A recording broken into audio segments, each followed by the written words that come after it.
Hello साथियों, मैं पवन मिश्रा एक बार फिर आपका अपने यूट्यूब चैनल श्री गोपाल ज्ञान पर स्वागत करता हूं।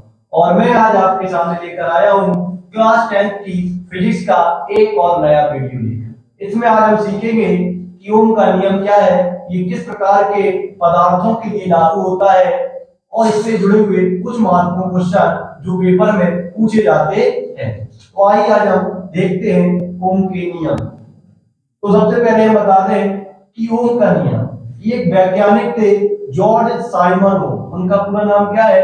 जॉर्ज साइमन ओम।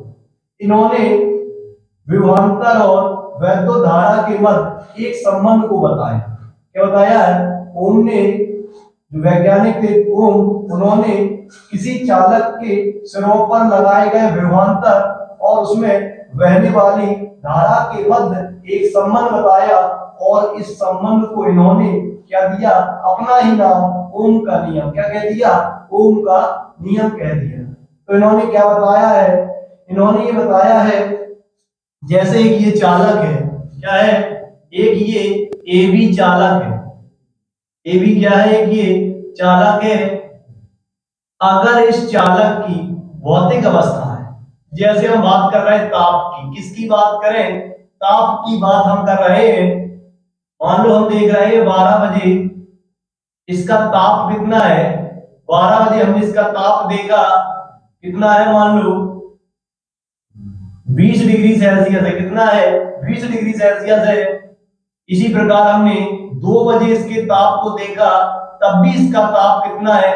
20 डिग्री सेल्सियस है। इसी प्रकार हम 3 बजे देख रहे हैं, तब भी इसका ताप कितना है? 20 डिग्री सेल्सियस है। क्या इसका तापमान समय के साथ बदल रहा है? नहीं बदल रहा है। तापमान कैसा है? नियत है, या कह लो अपवर्तित है। क्या कह लो? अपवर्तित है। तो इसका ताप समय के साथ नहीं बदल रहा है। तो इन्होंने बताया, क्या बताया? कि यदि किसी चालक की भौतिक अवस्था है, जैसे ताप हो गया, लंबाई हो गई, अनुप्रस्थ काट का क्षेत्रफल हो गया, अगर ये नहीं बदल रहे, क्या नहीं हो रहे हैं? अगर ये नहीं बदल रहे हैं, तो ये जो चालक है, अगर हम इसके सिरों पर क्या लगाएंगे? विभवांतर। क्या लगाएंगे? विभवांतर लगाएंगे। तो विभवांतर लगाने से क्या होगा? इसमें धारा बहने लगे। क्या बहने लगेगी? धारा बहने लगेगी। जैसे ही हम इस चालक के सिरों पर विभवांतर लगाएंगे, तो इसमें क्या बहने लगेगी? धारा बहने लगेगी। ये इसके सिरों पर लगाया गया विभवांतर, इसके सिरों पर लगाया गया विभवांतर, इसमें बहने वाली धारा की क्या होगा? अनुक्रमानुपाती होगा। क्या होगा? अनुक्रमानुपाती होगा। ये बात किसने बताई है? ओम ने बताई है एक प्रयोग के द्वारा। देखो, जब इन्होंने इस चालक के सिरों पर मान लो 5 वोल्ट का, कितने वोल्ट का विभवांतर लगाया? 5 वोल्ट का विभवांतर लगाया, तो इन्होंने इसमें धारा का मान कितना देखा? 2 एम्पियर। कितना देखा? 2 एम्पियर देखा। जब इन्होंने इस चालक के सिरों पर 5 वोल्ट का विभवांतर लगाया, तो इन्होंने धारा का मान कितना देखा? 2 एम्पियर देखा। इसी प्रकार इन्होंने क्या किया? अब विभवांतर को बढ़ा दिया। विभवांतर को इन्होंने 5 से कितना कर दिया? 10 वोल्ट कर दिया। कितना कर दिया? 10 वोल्ट कर दिया। तो ये क्या देख रहे हैं? इसमें बहने वाली धारा का मान भी बढ़ गया। कितना बढ़ा? लगभग 4 एम्पियर हो गया। कितना हो गया? 4 एम्पियर हो गया। जब विभवांतर का मान 5 वोल्ट था, धारा 2 एम्पियर थी, अब इन्होंने क्या किया?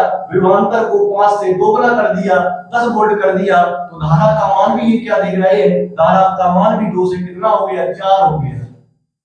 आपको एक बात बता दें, अगर हम किसी राशि को बढ़ा रहे हैं और उसके बढ़ने से दूसरी राशि भी अगर बढ़ जाए, तो दोनों राशियां एक दूसरे के क्या होती हैं? अनुक्रमानुपाती होती हैं।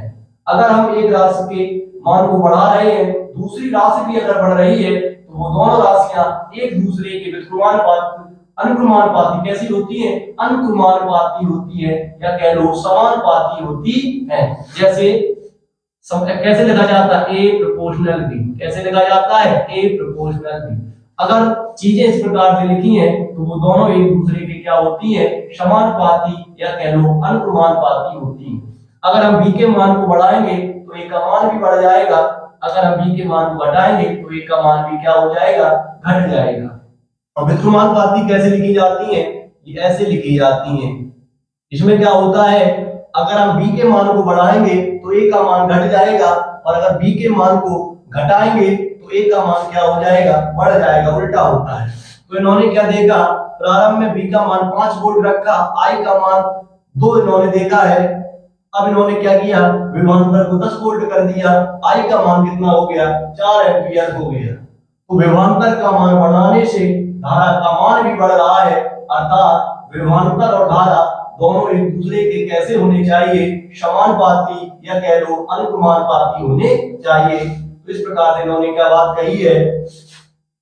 तो ये जो ओम का नियम है, ओम का यह नियम विभवांतर और धारा के मध्य संबंध को बताता है कि विभवांतर और धारा में संबंध क्या होना चाहिए। और ये संबंध क्या कहता है, देखिए, यदि किसी चालक की भौतिक अवस्थाएं जैसे ताप हो गया, लंबाई हो गई, अनुप्रस्थ का क्षेत्रफल हो गया आदि अपवर्तित या कह लो नियत रहे, तो चालक के क्षणों पर लगाया गया विभवांतर चालक में बहने वाली धारा की अनुक्रमानुपाती होता है, अर्थात V proportional I, V proportional I।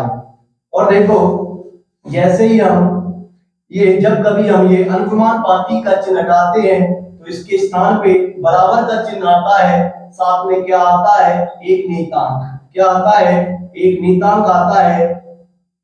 यहाँ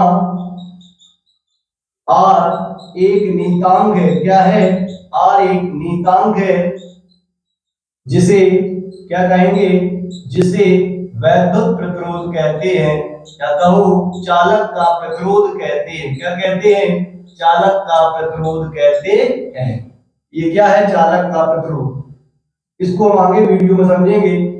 V अपॉन I बराबर क्या हो गया, R। क्या हो गया, V अपॉन I बराबर क्या हो गया, और R यहाँ पे क्या है, नियतांक है। R क्या है, नियतांक है। इसको ऐसे भी लिख सकते हैं, V अपॉन I बराबर नियतांक। क्या लिख सकते हैं, V अपॉन I बराबर नियतांक। तो ये भी सवाल पूछा गया है, यदि किसी चालक की भौतिक अवस्था अपवर्तक रहे तो चालक के सिरों पर लगाया गया विभवांतर और उसमें बहने वाली धारा का अनुपात कैसा रहता है, नियत रहता है, नियतांक होता है। क्या होता है, नियत रहता है।